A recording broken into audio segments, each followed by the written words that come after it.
రాజ్యాంగ నిర్మాత doctor BR Ambedkar జయంతి సందర్భంగా తెలంగాణలో కాంగ్రెస్ ప్రభుత్వం కీలక ఘట్టానికి శ్రీకారం చుట్టింది. నేటి నుంచి రాష్ట్రంలో ఎస్సీ వర్గీకరణ అమలు చేయనుంది. ఈ మేరకు ప్రభుత్వం ఉత్తర్వులు, నిబంధనలు జారీ చేయనుంది. అంతేకాకుండా ఈ రోజును వర్గీకరణ అమలు తేదీగా పేర్కొంటూ ప్రభుత్వం ఉత్తర్వులు ఇవ్వనుండగా, ఉత్తర్వుల తొలి కాపీని సీఎం రేవంత్ రెడ్డికి అందజేయాలని ఎస్సీ వర్గీకరణపై ఏర్పాటైన మంత్రివర్గ ఉపసంఘం తుది సమావేశంలో నిర్ణయించింది. సీఎం రేవంత్ రెడ్డి నేతృత్వంలోని కాంగ్రెస్ ప్రభుత్వం దశాబ్దాల నాటి డిమాండ్ నెరవేర్చిందని మంత్రి ఉత్తమ్ కుమార్ రెడ్డి వ్యాఖ్యానించారు.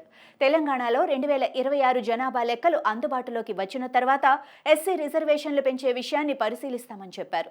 ప్రస్తుతం 2011 జనాభా లెక్కల ఆధారంగా ఎస్సీలకు 15% రిజర్వేషన్లు అమల్లో ఉన్నాయని, ఎస్సీ వర్గీకరణలో క్రిమిలేయర్ ప్రవేశపెట్టాలన్న కమిషన్ సిఫార్సును ప్రభుత్వం తిరస్కరించిందని ఉత్తమ్ తెలిపారు.